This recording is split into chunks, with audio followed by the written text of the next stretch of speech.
एक भविष्यवादी जापानी समाज में शुरू होती है। सरकार ने the red threads of science नामक एक जटिल राष्ट्रव्यापी नियम लागू किया है। इस नियम के अनुसार जब कोई व्यक्ति 16 वर्ष का हो जाता है तो उसे सरकार द्वारा एक रोमांटिक साथी सौंपा जाता है। भागीदारों का चयन दोनों पक्षों जैसे उनके शौक, आदतों, परिवारों आदि के बारे में गहन शोध के बाद किया जाता है। कानून का मुख्य उद्देश्य सफल विवाहों को प्रोत्साहित करना और तेजी से कम जन्म दर का मुकाबला करना है, जो जापान में जनशक्ति की कमी के लिए खतरा है। वर्षों से यह प्रणाली फलदायी साबित हुई है क्योंकि लगभग 100% सरकार द्वारा व्यवस्थित विवाह संतान पैदा करने में सफल होते हैं और तलाक होने की संभावना कम होती है। कानून का एकमात्र कमी यह है कि लोग कभी कभी 16 वर्ष की आयु से पहले प्यार में पड़ जाते हैं और नहीं चाहते कि सरकार उनके प्रेम जीवन में हस्तक्षेप करे। ऐसे मामलों में व्यवस्था की अवहेलना करने वालों को पेनल्टी का सामना करना पड़ता है और नागरिकों के रूप में कम फैसिलिटी मिलता है।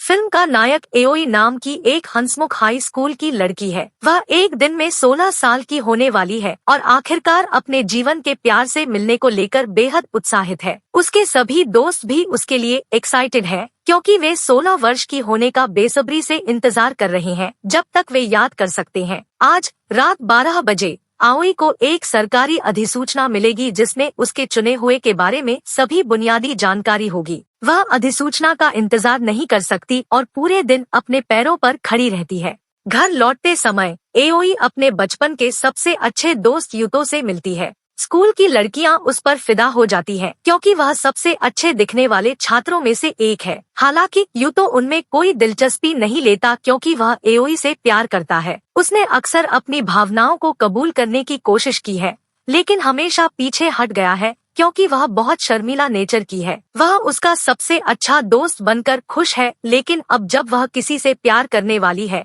तो यूतो चिंतित है कि उनकी दोस्ती टूट जाएगी। जैसा कि वे अलग अलग चीजों के बारे में बात करते हैं, यूतो ने चिढ़ाते हुए वॉल देता है कि वह उसका पहला चुम्बन था। यह दृश्य फ्लैशबैक में चला जाता है जब दोनों प्राथमिक विद्यालय में थे। एक वार्षिक कार्यक्रम में यूतो को राजकुमार की भूमिका मिली। हालांकि एओई को एक वाइल्ड फ्लावर सौंपा गया था। वह इतनी बुरी तरह से राजकुमारी बनना चाहती थी कि नाटक के चरम पर उसने यूतो को खींच लिया और उसे चूमा। वे आज भी इस घटना पर हंसते हैं। आने वाले सीन में एओई, उसके माता पिता और उसके चाचा उसके घर पर जन्मदिन का भोजन कर रहे हैं। यहाँ तक कि एओई के माता पिता भी अधिसूचना के बारे में उत्साहित है जो कुछ ही घंटों में निर्धारित होने वाला है। एओई के माता पिता भी सरकारी कार्यक्रम के माध्यम से मिले थे लेकिन उनके चाचा अभी तक अविवाहित है। यह हमेशा से एक ऐसा विषय रहा है जिसके बारे में कोई भी बात करना पसंद नहीं करता है, इसलिए एओई इसे खोदे नहीं। बाद में उसे एक पोशाक दी जाती है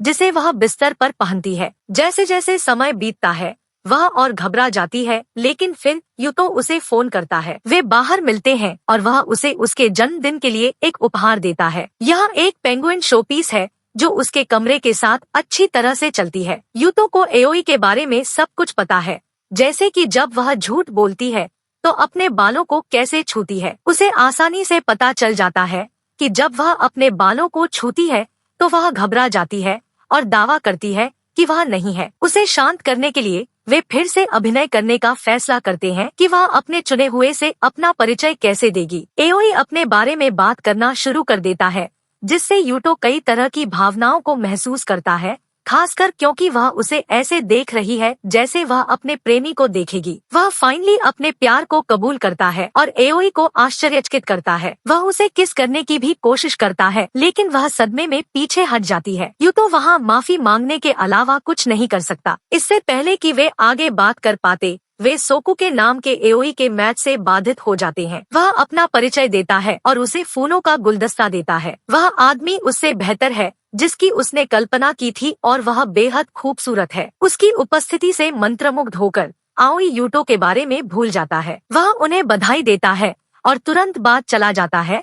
अन्य दो को अकेले बात करने का समय देता है। एओई उत्साह में आकर्षक अपने राजकुमार की ओर मुड़ता है लेकिन वह घूमने और अचानक जाने से पहले एक स्थान और समय का नाम देता है। गरीब लड़की सवाल करती है कि क्या वह घर लौटने से पहले सपना देख रही है। वे अगले दिन उक्त स्थान पर मिलते हैं जो एक फैंसी रेस्तरां होता है। हमें पता चलता है कि सोकुके के पिता एक बड़े अस्पताल के अध्यक्ष है और सोकुके को किसी दिन धन और पद का उत्तराधिकारी माना जाता है। वह मेडिकल स्कूल जाने की भी तलाश कर रहा है। वह स्मार्ट और महत्वाकांक्षी है, लेकिन बातचीत में इतना बड़ा नहीं है। आओई अजीबता को कम करने के लिए बात करना जारी रखता है, लेकिन थोड़ी देर बाद सोकुके ने उसे रोक देता है। वह उसे बाहर खींचता है। सोकुके हाथ मिलाने के कारण एओई शर्मा जाती है। सोकुके फिर उससे पूछता है कि यूतो कौन है, लेकिन जवाब देने से पहले वो नाराज हो जाता है। वह परवाह नहीं करता कि एओई किस तरह की लड़की है और अपने रिश्ते को एक सामाजिक फॉर्मेलिटी के रूप में सोचता है। इसलिए भले ही उसके पास और भी लड़के हों जिनमें उसकी दिलचस्पी है,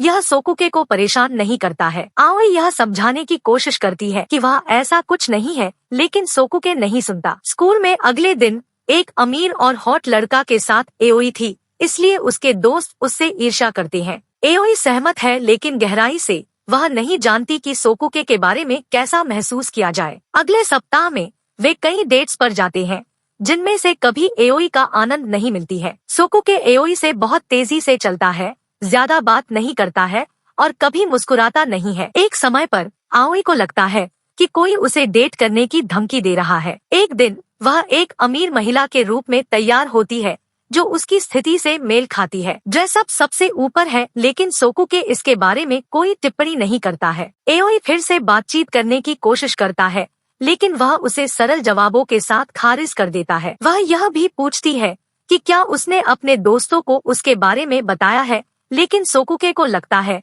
कि यह सवाल अपमानजनक है, क्योंकि वह ऐसा कुछ कभी नहीं करेगा। एओई एक और असफल डेट के बाद रेस्तरां छोड़ देता है, उम्मीद खो देता है कि वह कभी भी उसके साथ मिल जाएगी। फिर वह यूतो से मिलती है, जो उसे अपने माता पिता से मिलने और उसके बारे में अधिक जानने की सलाह देती है, ताकि बातचीत अधिक सार्थक हो। एओई मान जाता है और अगले ही दिन सोकुके का घर चला जाता है। सोकुके की माँ दयालु है, लेकिन उनके पिता सख्त पक्ष में है। वह एओई को संभालकर व्यवहार करने के लिए कहता है, क्योंकि वह उनके परिवार का हिस्सा बनने वाली है। सोकुके ने उसे सुन लिया और गुस्से में जल जाता है। उसने कभी अपने पिता को पसंद नहीं किया, क्योंकि बूढ़ा सोचता है कि वह अपने बेटे का मालिक है। उसे एओई के साथ ऐसा करते देखकर सोकुके अब अपने गुस्से पर नियंत्रण नहीं कर सकता। वह अपनी प्रेमिका के लिए खड़ा होता है, अपने पिता से उससे दूर रहने के लिए कहता है। इसके बाद दोनों साथ साथ बस स्टॉप तक चलते हैं और कई तरह की बातें करते हैं। उसके लिए अच्छा नहीं होने के लिए सोकुके माफी मांगता है। एओई बदले में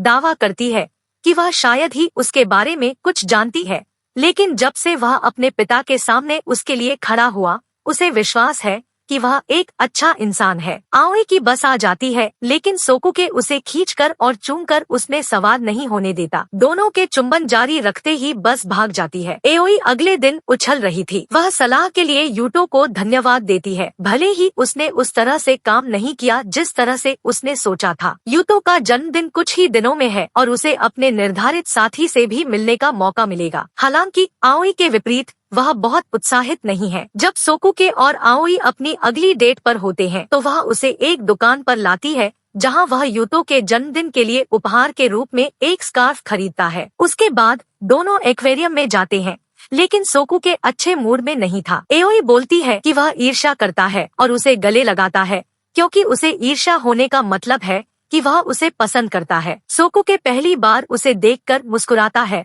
और दोनों एक चुंबन साझा करते हैं। अगला सीन में आओई यूतो को स्कार्फ देता है। उसने खुलासा किया कि उसने अपने चुने हुए साथी से बात की थी, लेकिन वह देश के दूसरे हिस्से में रहती है, इसलिए उन्होंने गर्मियों में मिलने का फैसला किया है। यूतो के पास अपने जन्मदिन की कोई योजना नहीं है।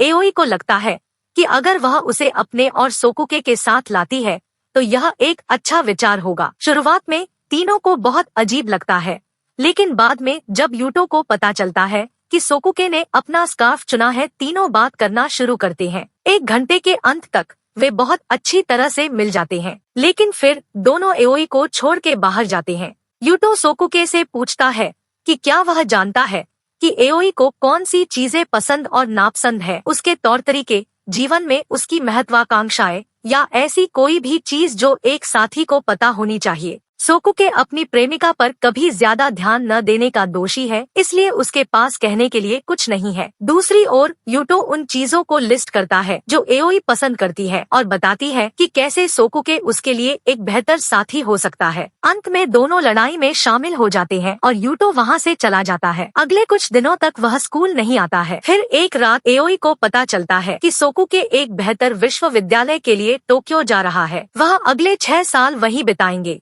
इसलिए दोनों को लॉन्ग डिस्टेंस रिलेशनशिप में रहना होगा। अलग रहने से बचने के लिए वह सुझाव देता है कि वे एक साथ चलते हैं। हालांकि यह तभी संभव होगा जब दोनों की शादी हो जाएगी। अब 16 साल के बच्चों में शादी करने और परिवार शुरू करने का चलन है, इसलिए आओई इस पर विचार करती है। उसका सिर साफ करने के लिए वह अगले दिन उसके चाचा के पास जाता है। वह अपने चुने हुए साथी के बारे में बात करता है जो विदेश चले गए जब वे अभी भी साथ थे। वह कभी नहीं लौटी और लंदन में किसी से खुशी खुशी शादी कर ली। उनके अनुसार दंड के साथ जीना आसान है यदि आप उस व्यक्ति के साथ हैं जिसे आप वास्तव में प्यार करते हैं। हालांकि डरी हुई आओई अपने जीवन का नया अध्याय शुरू करने के लिए तैयार महसूस करती है। अगले सीन में सोकुके और आओई टोक्यो में एक ओपन कैंपस कार्यक्रम में भाग लेते हैं। एओई लेक्चर से बोर हो जाती है, लेकिन सोकुके को इसका आनंद लेते हुए देखना लायक है। लेक्चर के बाद वे कई जगहों पर जाते हैं, नया खाना खाते हैं और खूब मस्ती करते हैं। अंत में सोकुके उसे एक चर्च में लाता है और उसे एक छोटी सी बिल्ली का डिब्बा देता है जो वह हमेशा से चाहती थी। यह उसकी खुशी लाता है जो कई गुना बढ़ जाती है जब उसे सगाई की अंगूठी मिलती है। एओई हाँ कहती है और दोनों शादी की तैयारी करने लगते हैं। वह अपने सभी दोस्तों को प्रस्ताव के बारे में भी बताती है, लेकिन यूतो की अनुपस्थिति के कारण उसका एक हिस्सा अभी भी खाली महसूस करता है। कहीं और यूतो को चिट्ठी के माध्यम से शादी का निमंत्रण मिलता है, लेकिन वह उस पर प्रतिक्रिया नहीं करता है। यह सप्ताह शादी की ओर अग्रसर है और आओई को बहुत काम करना है, लेकिन उसके सबसे अच्छे दोस्त के बारे में सोचकर उसका दिमाग कभी नहीं छूटता क्योंकि वह यूतो को बहुत याद करती है। इसके अलावा उसकी और सोकुके की पहली लड़ाई तब होती है जब वह उसे अपने माता पिता से बात करने और उनके साथ अच्छे संबंध बनाए रखने से मना कर देता है। एओई को पता चलता है कि वह अपने पिता को पसंद नहीं करता है, लेकिन वह अपने माता पिता के साथ भी खुद ही संबंध बनाना चाहती है। जब भी उनके माता पिता के बारे में बातचीत होती है तो सोकुके ने सुनने से इनकार कर देता है और उसे बंद कर देता है। डिनर की महंगी डेट जल्द ही बोरिंग हो जाती है क्योंकि उन्हें पता चलता है कि उनमें बहुत सी चीजें समान नहीं है। एक दिन एओई सोकुके के पिता के अस्पताल जाता है और उससे शादी के बारे में बात करता है। बैठक अच्छी तरह से चल रही है क्योंकि उसने आखिरकार सीमाओं का सम्मान करना शुरू कर दिया है। परिसर से बाहर निकलते समय आओई सोकुके को अपने पिता के कार्यालय की ओर चलते हुए देखता है और उसका पीछा करता है। वह उसे अपने पिता से एक जरूरतमंद दोस्त के लिए सिफारिश पत्र लिखने के लिए भीख मांगते हुए सुनती है। यह जल्द ही पता चलता है कि वो दोस्त यूतो है और उसे दूसरे चरण का ब्रेन ट्यूमर है। उनका इलाज टोक्यो के एक महंगे अस्पताल में ही हो सकता है, लेकिन सिफारिश पत्र के बाद आखिरकार उन्हें अपनी जान बचाने का मौका मिल जाएगा। अगले सीन में सोकुके ने यूटो को कागजात सौंपे और उसे उम्मीद नहीं खोने के लिए कहा क्योंकि उसके बचने की संभावना अभी भी अधिक है। इस बीच एओई एक पार्क में अकेली बैठी है, फिर भी वह समझ नहीं पा रही है कि उसने अस्पताल में क्या सुना। यूतो नहीं चाहता कि उसे बीमारी के बारे में पता चले, इसलिए वह अनजान होने का नाटक करने का फैसला करती है। इससे उसे यह भी एहसास होता है कि वह यूतो से कहीं ज्यादा प्यार करती है जितना वह करती है। फिर आखिर में आता है शादी का दिन। मेहमान उस जगह पहुंचते हैं जहां सारी तैयारियां हो चुकी होती है, लेकिन दूल्हा दुल्हन लेट हो जाते हैं। बाहर सोकुके एओई से मिलता है और उसकी सुंदरता की तारीफ करता है। वह उससे पूछता है कि उसे क्या दुखी कर रहा है, भले ही उसे इस बात का बहुत अच्छा अंदाजा हो। जब वह जवाब नहीं देती है तो वह पूछता है कि क्या वह यूटो से प्यार करती है। एओई इससे इनकार करने के लिए जल्दी है, लेकिन फिर वह अपने बालों को छूती है। अब तक सोकुके जानता है कि इसका क्या अर्थ है। वह एओई से कहता है कि उसकी खुशी ही मायने रखती है और अगर उसे लगता है कि वह एक प्रेमहीन शादी में फंसने वाली है तो उसे अभी भाग जाना चाहिए। वह उसे जल्दी करने के लिए प्रोत्साहित करने से पहले मेहमानों और माता पिता को संभालने का भी वादा करता है। आंसुओं से भरा हुआ आओई उसे धन्यवाद देता है और हवाई अड्डे के लिए दौड़ता है जहां यूटो मस्तिष्क की सर्जरी के लिए टोक्यो के लिए उड़ान भरने वाला है। वे टर्मिनल पर मिलते हैं। और एओई अपने प्यार का इजहार करता है, जैसा कि यूटो ने अपने 16वें जन्मदिन की रात को किया था। प्रारंभ में यूटो उसे चर्च लौटने के लिए कहता है, लेकिन अंत में उनका सपना सच हो जाता है और वे एक किस करते हैं।